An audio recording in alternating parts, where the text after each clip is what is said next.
반갑습니다. 경상국립대학교 인문학연구소에서 재직 중인 학술연구 교수 심기현입니다. 어, 라투르와 녹색 생태주의의 한계와 가능성에 관한 마지막 강의가 되겠습니다. 결국 우리는 지속 가능한 번영이 무엇인가에 대해서 얘기를 할 겁니다. 우리가 집중해야 되는 단어, 번영이죠. 성장이 아닌 번영. 지속 가능한가라는 질문에서 사실 지속 가능한 삶을 가진다는 것은 지금과 같은 삶을 포기하지 않겠다라는 것과도 유사하기 때문에 우리가 지속 가능하기 위한 태보가 아니라 태보가 현실적이지 못하다면 다른 개념으로 우리는 번영이라는 말을 선택해야 하지 않을까, 이런 생각으로 이번 마무리를 해보도록 하겠습니다. 지속 가능한 삶에 대해서 먼저 우리가 이야기를 해봐야 할 것 같습니다. 지속 가능한 삶은 성장과 발전으로만 가능한가? 여기에 대해서 우리가 생각을 해봐야 됩니다. 자, 예를 들어 봅시다. 어, 우리는 오늘도 살아야 되고 내일도 살아야 되죠. 우리는 각자가 자기 삶이 지속되기를 희망할 겁니다. 하지만 이 지속이라고 할 때 이 지속되는 삶이 행복이어야 하지 불행이기를 원하지는 않을 겁니다. 그렇다면 이 지속 가능한 행복 속에 성장이라 발전이 있어야 행복한가? 이 행복이라는 것 속에 성장과 발전이 있어야 된다라고 한다면, 오늘과 다름없는 내일을 산다면 우리는 이것을 행복이라고 볼 수가 없겠죠. 그렇다면 우리는 불행한 건가요? 러브록은 지속 가능한 발전이 아니라 지속 가능한 태보를 주장해요. 그렇다면 성장이 아닌 삶이 불행은 아니지만 행복이라고 할 수도 없다면, 만일에 지속 가능한 태보는 어떨까요? 지속 가능한 태보는 행복일까요? 우리는 태보한다는 것에 대해서 행복이라는 개념을 붙이기를 조금 불편해할 거라고 생각을 해요. 오히려 불행하다라고 생각하는 경향이 있겠죠. 하지만 지속 가능한 것이 성장이나 발전 또는 퇴보라고 하는 이 두 가지 중에 하나를 굳이 선택할 필요가 있을까라는 거죠. 우리는 성장, 발전, 퇴보가 아니라 어떤 개념을 쓰는 게 좋을까요? 변화겠죠, 변화. 우리는 어제와 오늘을 다르게 살아간다 라고 이야기를 하는 겁니다. 하지만 이 지속 가능성이라고 얘기하는 것은 끊임없이 다른 존재를 침해하고 다른 존재와의 갈등에서 이루어진다라고 본다면 이 지속 가능성은 긍정적일 수가 없죠. 그래서 스테이시 엘러이머도 지속 가능성에 대해서는 회의적입니다.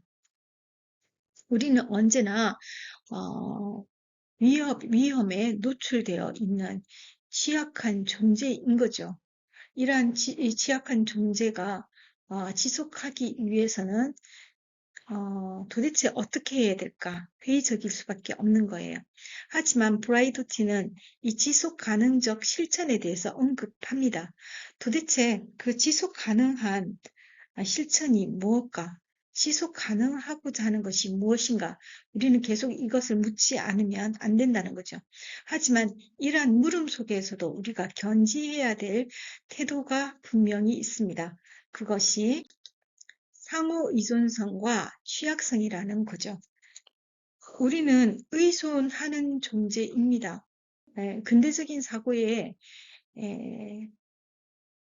묶여있는 우리라면 스스로를 단단하게 만들고 누군가에게 의존하기를 거부해야 되겠죠. 누군가에게 의존한다는 것 자체가 이미 자신이 결여되어 있고 불완전하다라는 것이고, 또 하나는 다른 누군가에게 피해를 줄지도 모른다. 그것은 우리가 지향해야 되는 삶이 아니다. 이렇게 우리가 그동안 여겨져 왔던 거예요. 하지만 그러한 삶의 태도가 우리가 타인과의 연대나 또는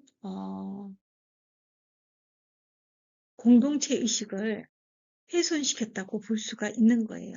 오히려 그리고 또한 그러한 성장의 논리에 따라 우리를 발맞춰 가면서 우리는 행복이기보다는 스스로 행복을 가장한 불행 속에서 살아갔다라고 말해도 과언이 아닐 것 같습니다.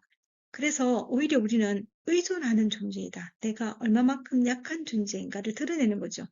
몸이 아프면 아프다고 이야기를 해야 되는 거예요. 아픈 몸을 감추는 것이 좋은 일은 아닌 거죠. 내가 아프고 다른 사람도 아프고 그 아픈 곳을 서로 이해하고 서로 도와주고 이런 사람들이 우리로 하여금 건강한 삶을 만들어 가게끔 하는 거죠. 의존하기 위해서 취약성을 인정해야 하는 단계가 있습니다. 내가 약하다. 그러기 위해서는 내가 다른 사람에게 의존을 하겠죠. 동시에 다른 사람들도 약하다. 그래서 다른 사람들도 나에게 의존해야 돼요.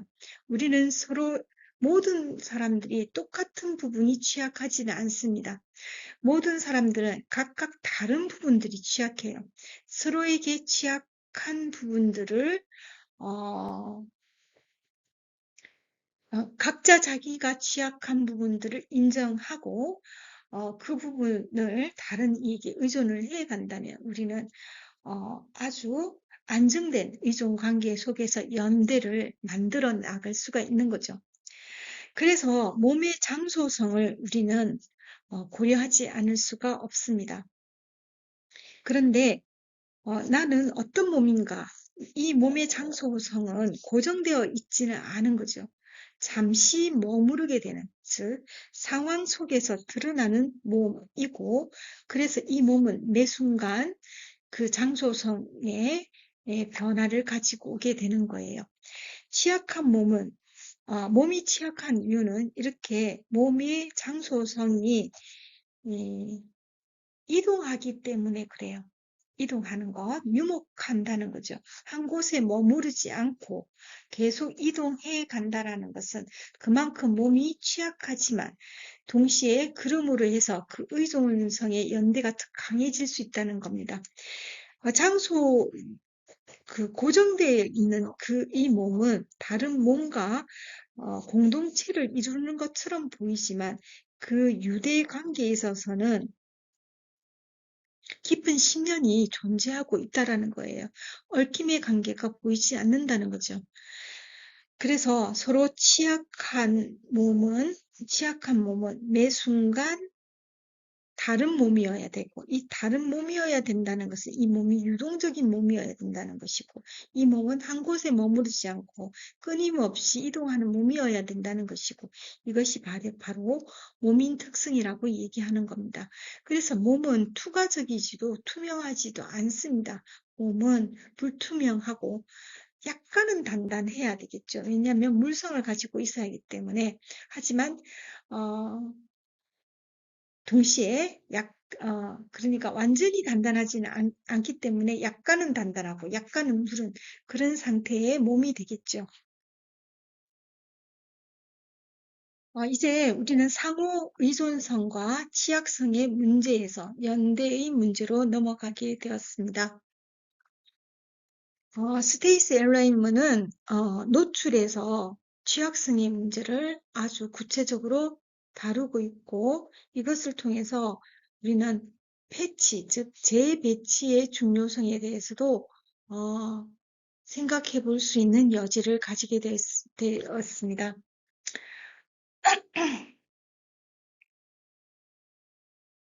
패치란 뭘까요? 일종의 조각이죠. 여러분들 우리 조각보를 보시면 짜투리 천으로 조각보를 이어갑니다. 하지만 그냥 있는 게 아니죠. 어떻게 이어야 가장 아름답고 안정된 색감을 이룰 것인가를 우리가 끊임없이 고려하면서 조각보를 이어갈 거예요. 이런 것들이 패치인데 그래서 중요한 것은 나의 몸이 어떤 몸과 어디에서 배치될 것인가 하는 거죠. 이것이 바로 연대의 조건이 이것이 바로 연대의 조건이라고 할 수 있겠습니다. 스테이시 알레이모가 노출을 통해서 말했듯이 브라이언트는 중력장을, 멜로ponti는 지각장을 이야기하고 윅스킬은 움벨트를 이야기합니다. 중요한 것은 여기에서 몸적 관점주의라는 거예요. 자, 우리가 멜로ponti를 사례로 다시 이야기를 해보죠. 나의 몸이라고 얘기하는 것은 물질성을 가지고 있습니다. 이 물질성인 몸은 고정되어 있지 않습니다. 딱딱하진 않다라는 거예요. 모르다는 거죠.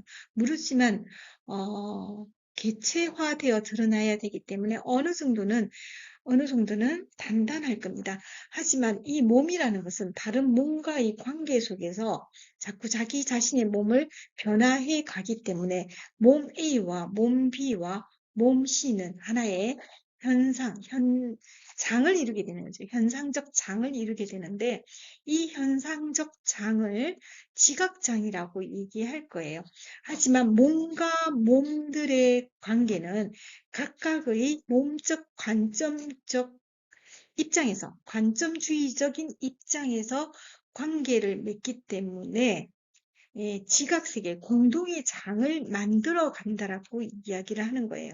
그런데 이러한 공동의 장을 만들어 가는 과정들이 우리가 라투르의 연결망 이론에서 행위자 연결망에서 말하는 것과 같은 방식이라는 거죠.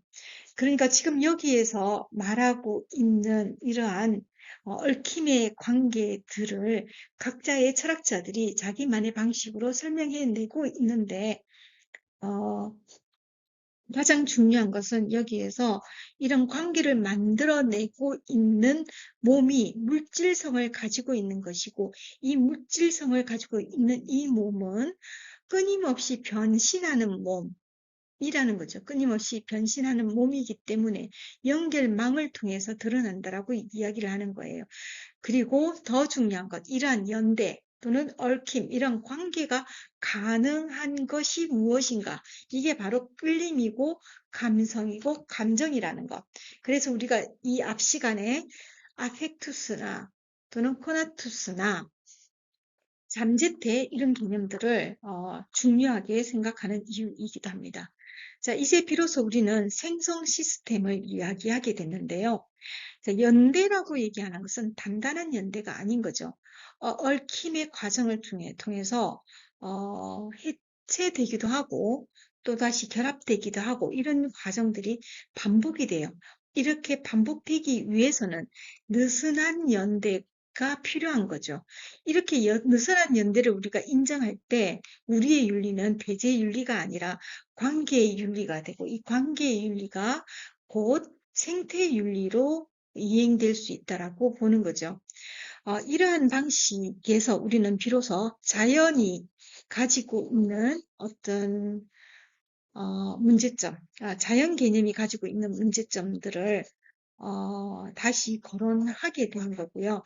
자, 봅시다. 우리가 느슨한 연대를 통해서 우리가 살고 있는 생태적 공동체의 장을 매 순간 우리가 느슨한 연대를 통해서 생태적 윤리로 이행을 할 거란 말이에요. 하지만 이러한 생태 윤리라고 얘기하는 것은 본질로서의 자연으로 돌아가자라는 것이 아니라 끊임없이 자연과 문화가 얽히면서 변화되는 삶의 장을 열어간다는 거죠. 삶의 장을 열어가기 때문에 자연이라고 얘기하는 것은 어떤 객관적인 것으로 있는 것이 아니라 내가 거주하고 있는 바로 이 땅이다 라는 의미가 되기 때문에 우리의 관심은 자연이 아니라 생태적 관점에서 대시로 바꿔야 된다는 거죠. 그러니까 자연이라는 것에 두지 않고 생태주의적인 관점에 따라 자연을 대지애로 우리의 관심을 바꿀 필요가 있다라는 것이죠.